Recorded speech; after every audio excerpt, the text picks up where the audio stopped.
അല്ലാഹുവിൻ്റെ കൽപ്പന. അതാണ് അഹ്ലുസുന്നത്തി വൽ ജമാഅത്ത് മാത്രമേ പാടുള്ളൂ.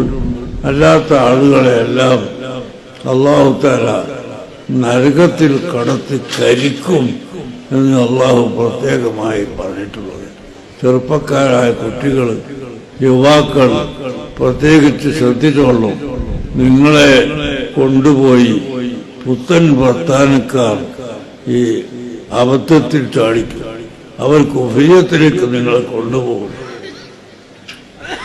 ഒരു ഉദാഹരണം പറയട്ടെ.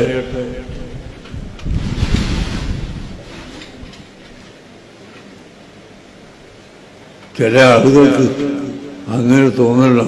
കുറച്ചൊക്കെ അവർ പറയുന്നിടത്തുണ്ട്, കുറച്ച് പേര് പറയുന്നിടത്തുണ്ട്, കുറച്ച് മറ്റവർ പറയുന്നിടത്തുണ്ട്. ഇവനാരാകും ആകാശത്ത് ഇറങ്ങി വന്ന വലിയവര് ശേഖോ ഇവർ പറഞ്ഞത് കുറച്ചൊക്കെ ശരി, മറ്റേ കുറച്ച് ശരി, ഇതും ശരിയെന്ന് പറയുമ്പോൾ ഈ തട്ടാന്മാര് പൊന്ന് മാറ്റെഴുതി നോക്കും പോലെ എല്ലാവരും പറഞ്ഞത് മാറ്റെഴുതി നോക്കിയിട്ട് നല്ല തിരഞ്ഞെടുക്കാൻ ആയിരിക്കണം. ഇവൻ വലിയ കുത്തുവെള്ളത്താവാ. പിന്നെ എങ്ങനെയാ കുറച്ചത് ശരി, കുറച്ചത് ശരി, കുറച്ച് മറ്റേത് ശരി എന്ന് പറയുക. ഒരൊറ്റ ഒന്നും ശരിയില്ല. സ്വഹാബത്ത് നടത്തിയതല്ലാത്ത, താബീങ്ങൾ നടത്തിയതല്ലാത്ത ഒരു വസ്തുവും ശരിയല്ല. അതാണ് 4 മദ്ഹബിന്റെ ഇമാമുകളും അതുപോലെ ഇമാം അബുൽ ഹസൻ അശ്അരി തങ്ങളും അബൂ മൻസൂർ മാതുരീദി തങ്ങളും മഹാന്മാരായ ഉലമാക്കൾ നമുക്ക് വിവരിച്ചു തന്നത് അത് അഹ്ലുസുന്നത്തി വൽ ജമാഅത്ത്.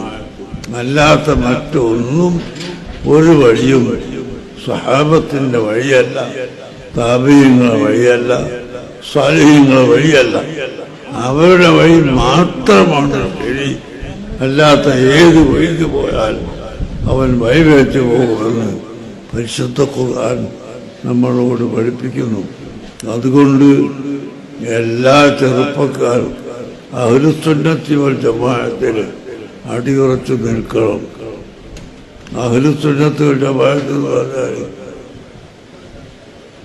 എന്താ? അതാണ് നമ്മൾ പറഞ്ഞത്. മിനൻ നബിയ്യീന വസ്സദ്ദീഖീന വസ്സുഹദാഇ വസ്സാലിഹീൻ. അമ്പിയാക്കൾ ഏതായാലും റസൂലുള്ളാഹിന് ശേഷം ഒരൊറ്റ നബിയും ഉണ്ടാവില്ല, ഉണ്ടാകാൻ പാടുമില്ല. നേരത്തെ സുലൈമാനത്തോട് പറഞ്ഞില്ലേ ഒരു വിഷയവും. അവർ